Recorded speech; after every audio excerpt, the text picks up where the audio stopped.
নারীকে তোমার সামনে সহজলভ্য করা হয়েছে। নারী মেয়েদেরকে তোমার সামনে এমনভাবে উপস্থাপন করা হয়েছে ল্যাংটা করে।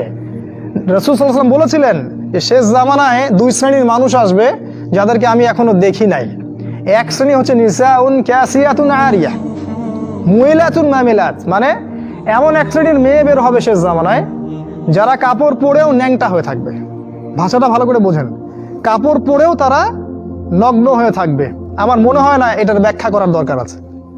কাপড় পরবে কিন্তু কাপড়ের সবকিছুই, ভিতরে সবকিছু আপনি দেখতে পারবেন, বুঝতে পারবেন কোন অঙ্গ কতটুকু উঁচু নিচু, কোনটা কি। এখন এমন ড্রেস বাইরে থেকে ভিতরে সব দেখা যায়, কাঠামোকে সেটাও দেখা যায়। এমনকি এমন বোরখা বের হয়েছে এখন যেটা পরার পরেও দেখবেন যে তার ফিজিক্যাল সমস্ত স্ট্রাকচার বোঝা যায়। এই যে নারীরা বের হবে এটা রাসূল আগেই বলেছিলেন।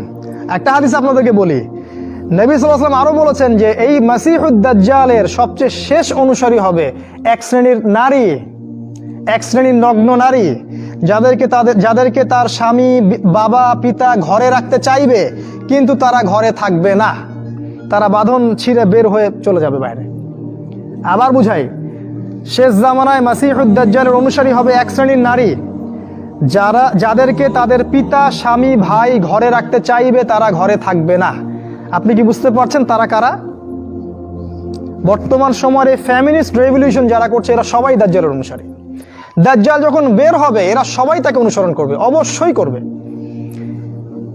একটা কোভিড-19 যদি সবাইকে একমুখী করে ফেলতে পারে, দাজ্জালের ফিতনা যে কত ভয়ঙ্কর হবে সেটা চিন্তাই করতে পারবেন না আপনি। একটা খালি হুঙ্কার যে মূর্তি স্থাপন হবেই, যে এর বিরোধিতা করবে তার বিরুদ্ধে রাষ্ট্রদ্রোহের মামলা দেওয়া হবে। সারা দেশের মানুষ ম্যাক্সিমামই এখন ওইদিকে অনুসরণ করছে।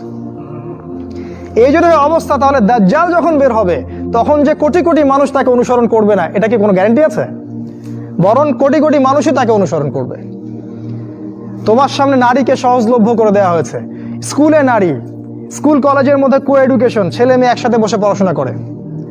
একটা মেয়ে এরকম নগ্ন পোশাক পরে আমার সামনে যদি বসে থাকে দিনে 5 ঘন্টা, কয়দিন আপনি জেনা থেকে দূরে থাকতে পারবেন বলেন তো?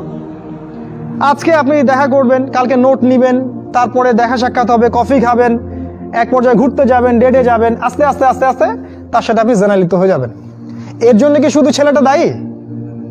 এর জন্য কি শুধু ছেলেটাই দায়ী? এই মেয়েটাও দায়ী, এই মেয়ের পরিবারও দায়ী, এই ছেলের পরিবারও দায়ী। আর সবচেয়ে বড় দায়ী হচ্ছে সে ব্যক্তি যে এই সিস্টেমটাকে লঞ্চ করেছে এই দেশের মধ্যে, যে সিস্টেমের মধ্যে পড়াশোনা করাচ্ছে, এরাই সবচেয়ে বড় দায়ী।